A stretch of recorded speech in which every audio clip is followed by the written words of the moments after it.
আল্লাকুমুত তাকাসুর, পরস্পর ধন সম্পদের অহংকার, আত্মগৌরব তোমাদেরকে দুনিয়ার জীবনে আত্মভোলা করে রাখে।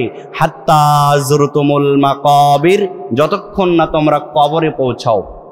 তার মানে পৃথিবীতে মানুষ যতদিন পর্যন্ত বেঁচে থাকবে, যতদিন পর্যন্ত মানুষের দেহে শ্বাস প্রশ্বাস চলতে থাকবে, ততদিন পর্যন্ত আদম সন্তান তার ধন সম্পদ নিয়ে আত্ম অহংকার করতে থাকবে, গৌরব করতে থাকবে, যতক্ষণ পর্যন্ত সে কবরে না যায়। আল্লাহ সুবহানাহু ওয়া তাআলা বলছেন, বাল তুসিরুনাল হায়াতাদ দুনিয়া, ওহে আদম সন্তান, তোমরা কি দুনিয়ার জীবন কি প্রাধান্য দিলে? দুনিয়ার জীবনটাকে তোমরা প্রাধান্য দিলে। ইয়া আইয়ুহাল ইনসান, হে মানুষ জাতি, মা গররাকা বিরব্বিকাল কারীম, কিসে তোমাদেরকে আমি আল্লাহ থেকে ভুলে রাখলো? দুনিয়াতে গেলে এত সুন্দর করে তোমাদেরকে আমি সৃষ্টি করলাম, এত সুন্দর অবয়ব তোমাদেরকে দিলাম, এত এত নিয়ামত দিলাম, কিসের মোহে পড়ে গেলা তোমরা? আমি আল্লাহকে ভুলে গেলাম। বাল তুসিরুনাল হায়াতাদ দুনিয়া, তোমরা দুনিয়ার জীবনকে প্রাধান্য দিলে। ওয়াল আখিরাতু খায়রু ওয়া আবকা, অথচ পরকাল অতীব উত্তম এবং চিরস্থায়ী। দুনিয়াতে আমরা কিছু সময়ের জন্য এসেছি, অবশ্যই আমাদেরকে পরকালের জীবনে যেতে হবে। এজন্য আল্লাহ বলছেন, ওয়াল আখিরাতু খায়রু ওয়া আবকা, পরকাল অতীব উত্তম এবং চিরস্থায়ী। অথচ তোমরা সেই পরকালকে ভুলে গেলে, দুনিয়ার জীবনকে তোমরা কি করলে? প্রাধান্য দিলে। আল্লাহ সুবহানাহু ওয়া তাআলা আপনাকে যে সম্পদ দিয়েছেন, যে সুখ দিয়েছেন, যে আনন্দময় জীবন দিয়েছেন, যে জীবনকে আপনি এত সুন্দর স্বাচ্ছন্দ্য বোধে উপভোগ করছেন, এই জীবন সম্পর্কে আপনাকে আল্লাহ সুবহানাহু ওয়া তাআলা জিজ্ঞাসা করবেন। সূরা তাকাসুর 6 নম্বর আয়াত আল্লাহ সুবহানাহু ওয়া তাআলা বলছেন, সুম্মা লা তুসআলুন্না ইয়াওমাইযিন আনিন নাঈম, এরপর অবশ্যই তোমাদেরকে তোমাদের সম্পদ, তোমাদের সুখ সম্পর্কে অবশ্যই তোমাদেরকে কিয়ামতের ময়দানে জিজ্ঞাসা করা হবে। এই দুনিয়ার জীবনটা মুমিনদের জন্য কেমন? রাসূল সাল্লাল্লাহু আলাইহি ওয়াসাল্লাম বলছেন, আদ-দুনিয়া সিজনুল মুমিনি ওয়া জান্নাতুল কাফির, এই দুনিয়াটা একজন মুমিনের জন্য জেলখানা, ওয়া জান্নাতুল কাফির, পক্ষান্তর একজন কাফিরের জন্য জান্নাত স্বরূপ। মুমিনের জন্য জেলখানা কেমন? যখন আপনি বলবেন ইন্নাল্লাযিনা ক্বালু রাব্বুনাল্লাহ, নিশ্চয় আমি বললাম আমার রব আল্লাহ, রাব্বুনাল্লাহ, সুম্মা ইসতাকামু, আল্লাহ বলছেন এর উপরে তোমাকে অটল থাকতে হবে। এর উপরে অটল থাকতে হলে আপনাকে কি করতে হবে? আপনি বন্ধু বান্ধবের সাথে চলাফেরা করেন, সব সময় টাকনুর নিচে প্যান্টটা থাকে, মাথায় টুপি থাকে না, দাড়িগুলো সবসময় আপনি ক্লিন শেভ করে রাখেন। যখনই আপনি বলবেন ইন্নাল্লাযিনা ক্বালু রাব্বুনাল্লাহ, আমি ঘোষণা করলাম আমার রব আল্লাহ, এই ঘোষণা যখন দেবেন, সুম্মা ইসতাকামু, এই কথার উপর যতক্ষণ অটল থাকার চেষ্টা করবেন, তখন আপনাকে ওই টাকনুর নিচের থেকে প্যান্টটা উপরে উঠাইতে হবে, আপনার দাড়িগুলো ছেড়ে দিতে হবে, টাইট ফিটিং পোশাক পরতে, এই পোশাকগুলো আপনাকে ঢিলাঢালা করতে হবে, ইসলামের বিধান।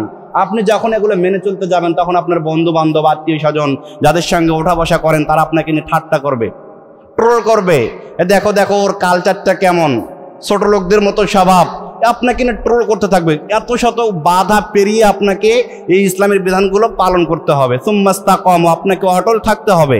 তখন আপনার কাছে দুনিয়াটা এক প্রকার জাহান্নাম মনে হবে। এই দুনিয়াতে আমি কি করবো, আমার তো কোনো স্বাচ্ছন্দ্যবোধ নাই, আপনার কাছে জাহান্নামের মতো হবে। ওয়া জান্নাতুল কাফির, পক্ষান্তরে একজন কাফেরের জন্য দুনিয়াটা জান্নাত। সে তার ইচ্ছাধীন মন চাহি জীবনযাপন করে, তাকে বাধা দেওয়ার মতো কোনো কিছু নাই।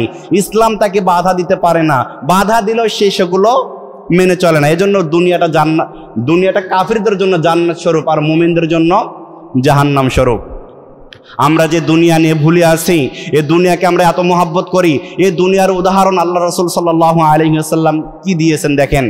আনিল মুস্তাওরিদ ইবনে শাদ্দাদ রাদিয়াল্লাহু তাআলা আনহু ক্বালা সামি'তু রাসূলুল্লাহি সাল্লাল্লাহু আলাইহি ওয়াসাল্লাম, মুস্তাওরিদ ইবনে শাদ্দাদ রাদিয়াল্লাহু তাআলা আনহু তে বর্ণিত, তিনি বলছেন, আমি রাসূলুল্লাহ সাল্লাল্লাহু আলাইহি ওয়াসাল্লামকে বলতে শুনেছি, ইয়াকুল, তিনি বলেছেন, ওয়াল্লাহি আল্লাহর কসম, ওয়াল্লাহি আল্লাহর কসম, ওয়াল্লাহি আল্লাহর কসম, মাদ দুনিয়া ফিল আখিরাতি ইল্লা মিসলা মা ইয়াজআলু আহাদুকুম ইসবাহু ফিল ইয়ামি ফালয়ানজুর বিমা ইয়ারজিউ।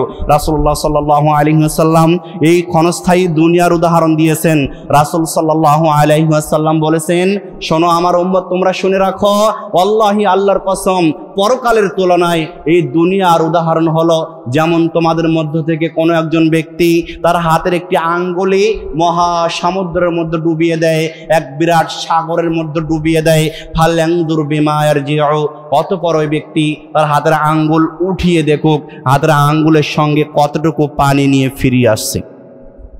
তাহলে এই যে দুনিয়া, যে দুনিয়াটা আপনার কাছে বিশাল মনে হচ্ছে, যে দুনিয়ার সম্পদ আপনার কাছে বিশাল মনে হচ্ছে, এই দুনিয়া এবং দুনিয়ার মাঝে যা কিছু রয়েছে, এই দুনিয়া এবং দুনিয়ার সম্পদ যতগুলো রয়েছে সমস্তগুলোকে সমষ্টিগতভাবে রাসূল সাল্লাল্লাহু আলাইহি সাল্লাম তুলনা দিয়েছেন সাগরের মধ্য থেকে একজন ব্যক্তি হাতের আঙ্গুলের ডগায় এক ফোঁটা যে পানি, এই দুনিয়া এবং দুনিয়াকে তার সঙ্গে তুলনা করা হয়েছে।